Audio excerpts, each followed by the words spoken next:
अस्सलामु अलैकुम रहमतुल्लाहि व बरकातुहू। भाइयों, आज बहुत ज़रूरी बात आपके सामने रखनी है।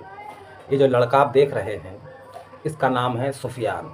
इसकी कई दिनों से कई वीडियो खूब वायरल हो रही हैं और बहुत से मुस्लिम भाई कह रहे हैं कि सुफियान का बाइकाट करो, सुफियान माफ़ी मांगे। सुफियान पर तरह तरह की वीडियो बनाई जा रही हैं।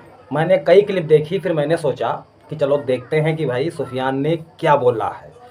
तो इस पर बहुत सारे लोग माफ़ी मंगवाने पर कोशिश कर रहे हैं। तो क्या है पूरी हकीकत, आपको मैं वो पूरी वीडियो दिखाऊंगा और फिर इस वीडियो के बाद सुफियान ने जो अपनी बातें दोबारा बताई हैं, लोगों को दोबारा समझाया है, वो क्लिप भी दिखाऊंगा।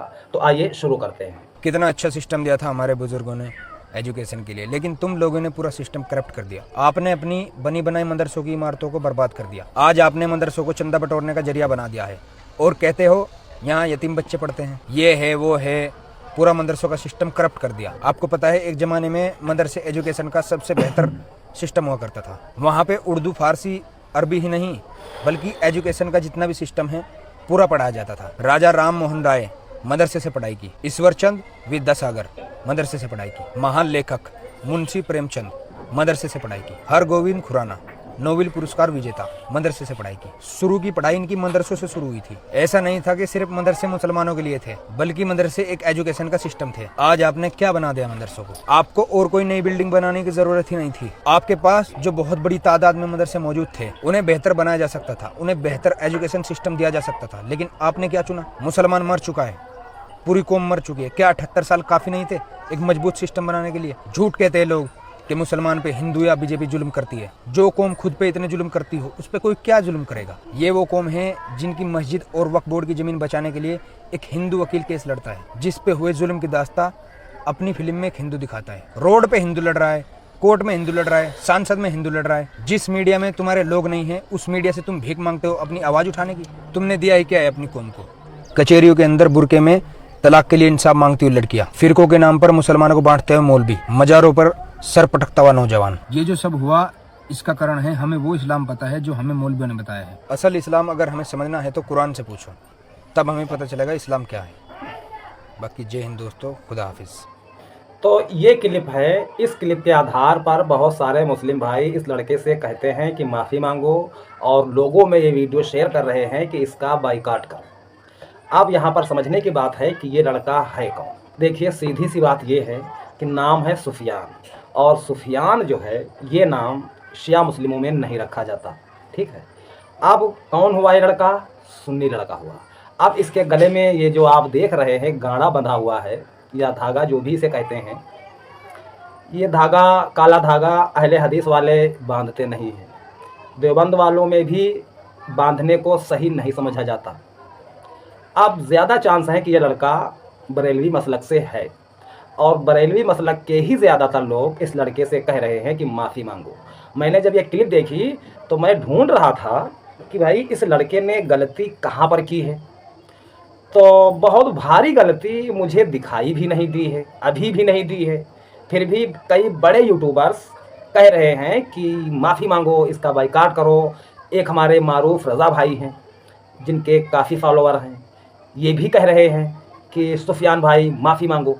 सुफियान भाई, ना चाहते हुए मैं इस वीडियो को बना रहा हूँ, मजबूरन मुझे ये वीडियो बनानी पड़ रही है आपके खिलाफ। हमारे कुछ बड़ों ने फरमाया कि पहले तोलो फिर बोलो। क्या बोला आपने? चलिए, जो भी बोला आपने, किस मकसद से बोला आप जानते होंगे, अल्लाह बेहतर जानता होगा, लेकिन जो जुमले इस्तेमाल किया आपने वो काबिल बर्दाश्त नहीं है। एक बड़ी तादाद में उलमा आपकी उस वीडियो की, आपकी के उस लेक्चर की मुखालफत कर रहे हैं और मैं ये सोच रहा था, मैंने ये सोचा कि शायद हो सकता है आपको एहसास हो इस बात का, आप रुजू कर लें, उस वीडियो को डिलीट कर दें और उसकी जो है आप माफ़ी की वीडियो अपलोड करेंगे। और बहुत सारे उलमा बड़ी तादाद में और उस जो है आपकी मुखालफत कर रहे हैं, लेकिन आपको एहसास नहीं हुआ। बड़ी बेगैरती कहूँ मैं इसको, आपकी अना कहूँ इसको मैं, किस तरह की बात, क्या आपने जुमले इस्तेमाल किए। अगर आपने अब सुफियान ही की क्लिपों पर एक और भाई साहब क्या कह रहे हैं ये भी सुन लीजिए आप। अस्सलाम वालेकुम दोस्तों, सुफियान के ऊपर कई दिन से वीडियो बननी है। उसने मदरसे के ऊपर कुछ गलत बोल दिया था।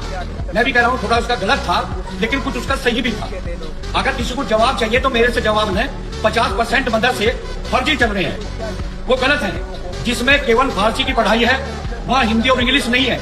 कितने हाफिजी और मौलवी बनाओगे आप लोग? कितनी मस्जिदें हैं हिंदुस्तान के अंदर? अगर कहीं नौकरी करेगा मेडिकल स्टोर पर, परचून की दुकान पर, तो वहां भी सामान पर या दवाई पर लिखा होगा इंग्लिश और हिंदी में। जब इंग्लिश और हिंदी नहीं जानेगा, क्या वो पत्थर तोड़ेगा? आपने सोशल मीडिया पर ड्रामा बना दिया।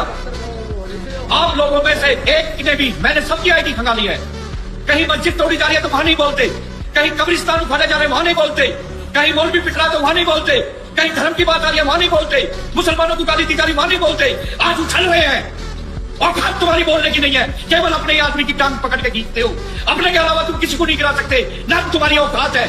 तुम औकात तुम्हारी दिखा दी आज हिंदुस्तान के अंदर। अपने ही आदमी को तुम तोड़ मरोड़ सकते हो और उसको घंटे में दबा सकते हो। अपने आदमी को उठाने की जगह उसको नीचे गिराने की कोशिश करते हो। अगर वो गलती बात उसे समझाते आप लोग, जो भी लगा करके बैठ गए, तुम में से कौन सा मौलाना मुझे बताओ, और जवाब मैं दूंगा, मेरे चलो। अब इतना ढेर सारा सोशल मीडिया पर हल्ला होने के बाद सुफियान ने फिर लोगों को समझाया है कि भाई मैं ये नहीं, ये कहना चाहता था। तो पूरे विस्तार से समझाया है, क्या बातें की हैं ये भी आप सुन लीजिए। माफ़ी तो इसने मांगी नहीं, मगर इसकी बातें सुनो, क्या कहना चाह रहा है ये। अस्सलाम वालेकुम भाइयों। तो मैं कल परसों एक वीडियो डाली थी, वो आप लोगों की समझ में नहीं है भाई, या मैं अच्छे से समझा नहीं पाया। कोई नहीं, इंशाल्लाह आप मुझे बताओ कहाँ आना है, मैं फ्री हूँ, मैं आपके लिए वक्त निकालूंगा, मैं आपको आके समझाऊंगा क्या है मेरा रीज़न, क्या मैं सोच रहा हूँ, क्या मैं करना चाहता हूँ कौम के लिए। कौम के लिए यार मेरे दिल में बहुत दर्द है भाई, और मैं आंखों देख रखा है, ऐसी बात नहीं है। बस आप उसे नेगेटिव तरीके से सोच रहे हो, नेगेटिव तरीके से देख रहे हो, उसे पॉजिटिव तरीके से, अच्छे तरीके से एक बार देखियो, उसी में आपको सारी बातों का जवाब मिल जाएगा। मैं कहना चाह रहा, हमारे अंदर, हमारी कौम के अंदर भाई पढ़ाई नहीं है।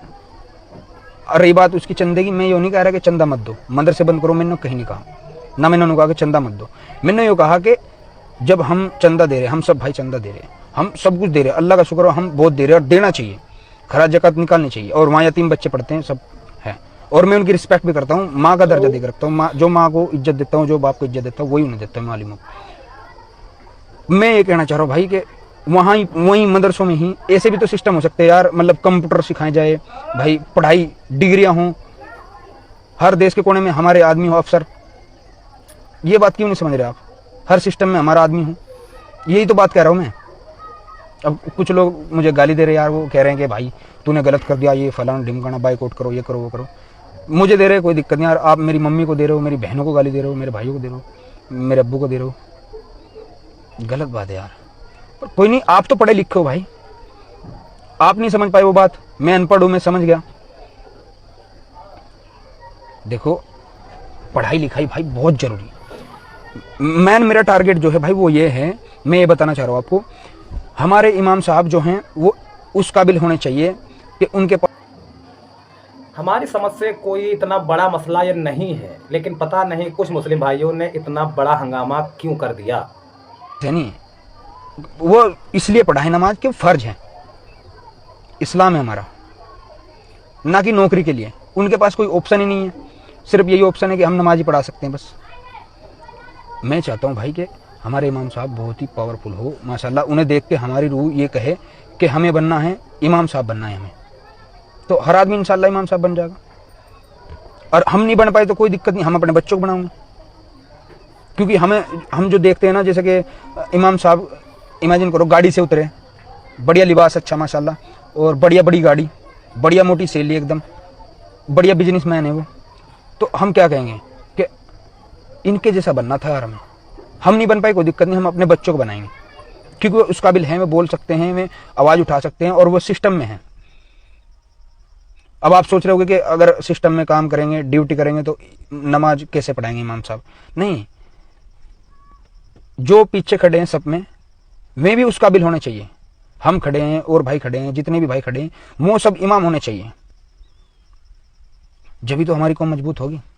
हम पढ़ेंगे, लिखेंगे और सिस्टम में काम करेंगे, देश के हर कोने में काम करेंगे, और उससे देश का फायदा होगा, देश की तरक्की होगी। जब हमारे आदमी जज होंगे और इंस्पेक्टर होंगे, वकील होंगे, इंजीनियर होंगे, तो देश की भी तरक्की होगी और हमारी कौम मजबूत होगी। और आप समझ नहीं सकते, सारी बात बता नहीं सकता मैं, और आप समझते हो पर आप भी बता नहीं सकते, आप बोल नहीं सकते, आप कमेंट सिर्फ कुछ है जो बेचारे नेगेटिव भी कर रहे हैं, और 80% है जो अच्छा भी कह रहे हैं, वो समझ रहे हैं, पर वो खुल के नहीं कह सकता कोई भी क्योंकि सच थोड़ा कड़वा तो हो पर समझ में भी आ जा। आप एक बार और मेरे कहे से वो वीडियो देखियो, वो वीडियो देखने के बाद फिर बताइए क्या सोचे मेरी। और अगर किसी के समझ में नहीं आ रहा तो मुझे बताओ, मैं आपके घर आ जाऊँ, कोई दिक्कत नहीं। और अगर मेरी बात से ना सहमत हो, गलती हो कहीं भी, आपको गलती लगे, तो आप जो सजा दोगे मैं भुगतने के लिए तैयार हूँ। बस मुझे वीडियो का बता दियो, वो मतलब वो गलत किस वजह पे है। हालांकि मेरे थोड़े अल्फाज ऊंचे नीचे हो गए होंगे, वो होगी बस, नहीं तो मैं यार बहुत सोच समझ को, बहुत पढ़ लिख को और पढ़वा पढ़ू को सब सो। और जब मैं डाली थी, मैं अपनी कौम के फायदे के लिए सोच रहा, अल्लाह की कसम ऐसा कोई सीन नहीं है मेरा कि मैं अपने लिए सोच रहा। मैं अपनी कौम को बताना चाह रहा, हमारी कौम बहुत मजबूत होनी चाहिए माशाल्लाह। बहुत ही पढ़ाई के मामले में तो बिल्कुल कमजोर है यार। आप खुद समझो, आप खुद ही सोचो। और लोग बात कह रहे कि मतलब आपके घर में कोई पढ़ा लिखा नहीं है। मेरे 2 भाई दारुल उलूम मदरसे में पढ़ रहे, मेरे गांव में से सिर्फ 1 बच्चा, और मेरे गांव में से 3 बच्चे सिर्फ और सिर्फ मदरसे दारुल उलूम में पढ़ रहे, और सब स्कूलों में पढ़ रहे। मैं क्यों पढ़ रहे भाई? ये है पूरी बातें। अब मैं एक बात कहना चाहूँगा, चाहे कोई मुस्लिम हो या कोई गैर मुस्लिम हो, हम लोगों को इंसाफ के साथ बात करनी चाहिए। चाहे कोई दाढ़ी वाला हो, चाहे कोई बगैर दाढ़ी वाला हो, जो इंसाफ है वही बात करनी चाहिए। कहीं कहीं पर आप लोगों ने देखा होगा कि कुछ बगैर दाढ़ी वाले हैं जो बिल्कुल सीधी और सच्ची बात करते हैं। कहीं पर कुछ दाढ़ी वाले ऐसे हैं जो झूठी बात करते हैं। कहीं पर दाढ़ी वाले सच्ची बात करते हैं, कहीं पर बगैर दाढ़ी वाले सच्ची बात करते हैं।